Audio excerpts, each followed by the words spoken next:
आज हम लोग इस छोटे से वीडियो लेक्चर में लाइट के रिफ्लेक्शन पर बातचीत करेंगे। लाइट के रिफ्लेक्शन पर डिस्कशन करेंगे कि लाइट का रिफ्लेक्शन क्या है, इसका क्या कंसेप्ट है।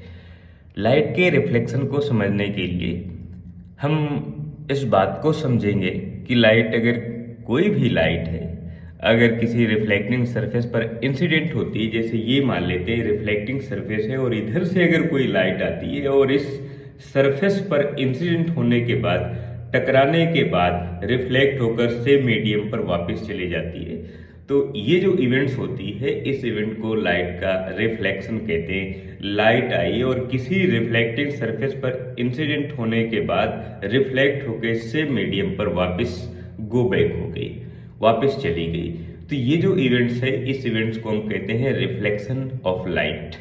जो लाइट इंसिडेंट होती है, जो लाइट रिफ्लेक्टिंग सरफेस की ओर आती है, इसे कहते हैं इंसिडेंट लाइट, और जो टकरा के वापस चली गई उसे कहते हैं रिफ्लेक्टिंग लाइट कहते हैं। और रिफ्लेक्टिंग सरफेस के परपेंडिकुलर एक वर्चुअल एक लाइन ड्रॉ करते हैं, जिसे हम नॉर्मल कहते हैं। अब अगर इंसिडेंट एंगल की बात करते हैं तो इंसिडेंट लाइट नॉर्मल के बीच का एंगल इंसिडेंट एंगल होता है। रिफ्लेक्टिंग लाइट, जो लाइट रिफ्लेक्ट होके चली गई, वो नॉर्मल के साथ जो एंगल बनाती है उसे एंगल ऑफ रिफ्लेक्शन कहते हैं। ये ध्यान रखना है कि इंसिडेंट एंगल और एंगल ऑफ रिफ्लेक्शन ये दोनों इक्वल होते हैं, लेकिन पहले बनता है एंगल ऑफ इंसिडेंट, बाद में बनता है एंगल ऑफ रिफ्लेक्शन। इसलिए एंगल ऑफ रिफ्लेक्शन डिपेंड करता है एंगल ऑफ इंसिडेंट पर, क्योंकि जितना एंगल ऑफ इंसिडेंट होगा उतना ही एंगल ऑफ रिफ्लेक्शन होगा। अगर एंगल ऑफ इंसिडेंट 30 डिग्री है तो आर भी 30 डिग्री होगा, अगर आई 40 डिग्री है तो वो भी 40 डिग्री होगा। यानी आर की वैल्यू डिपेंड करती है आई पर, बिकॉज आई पहले बनता है, इंसिडेंट लाइट पहले आती है और रिफ्लेक्टिंग लाइट बाद में जाती है। रिफ्लेक्ट होकर पहले लाइट आएगी तभी जाएगी। आने वाली लाइट को इंसिडेंट लाइट और जाने वाली लाइट को रिफ्लेक्टिंग लाइट के नाम से जानते हैं। ये है रिफ्लेक्शन।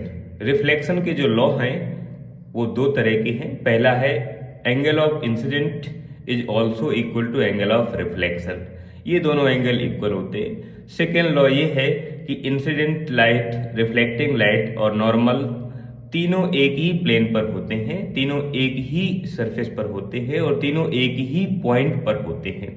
ये है लाइट के रिफ्लेक्शन का एक छोटा सा कंसेप्ट, जिसमें इंसिडेंट लाइट और रिफ्लेक्टिंग लाइट दोनों सेम मीडियम पर होती है। अगर लाइट अपने मीडियम को चेंज करती है तो फिर वो रिफ्लेक्शन नहीं है, वो रिफ्रैक्शन हो जाएगा। सपोज दैट ये वो सरफेस है, इधर से कोई लाइट आई और यहां से रिफ्लेक्ट होके इधर की तरफ न जाकर इसके अंदर चली गई, इसके अंदर चली गई और रिफ्लेक्ट नहीं होती है। जब ये इस मीडियम के अंदर चली जाएगी तो इंसिडेंट लाइट किसी दूसरे मीडियम पर है और जो लाइट अंदर चली गई वो किसी दूसरे मीडियम पर हो गई, तो दोनों लाइट डिफरेंट मीडियम पर हो जाएंगी। और जब दोनों लाइट डिफरेंट मीडियम पर हो जाएंगी तो फिर वो लाइट का रिफ्लेक्शन नहीं है, फिर वो लाइट का रिफ्रैक्शन है। बिकॉज लाइट के रिफ्रैक्शन में लाइट अपने मीडियम को चेंज करती है। इंसिडेंट लाइट अगर एयर पर है तो रिफ्रैक्टेड लाइट किसी दूसरे मीडियम पर होगी, जैसे वाटर में हो सकती है, ग्लास में हो सकती है, डायमंड में हो सकती है,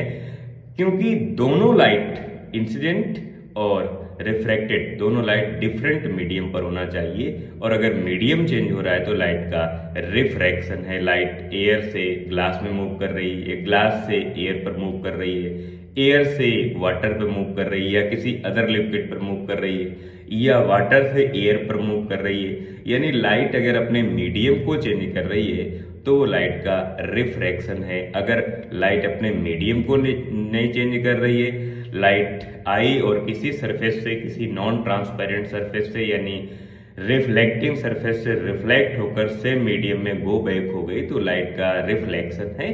अदरवाइज अगर मीडियम चेंज कर रही है तो लाइट का रिफ्रैक्शन है, लाइट का रिफ्रैक्शन है। ये छोटा सा एक कंसेप्ट है जो लाइट के रिफ्लेक्शन एंड लाइट के रिफ्लेक्शन को एक्सप्लेन करता है।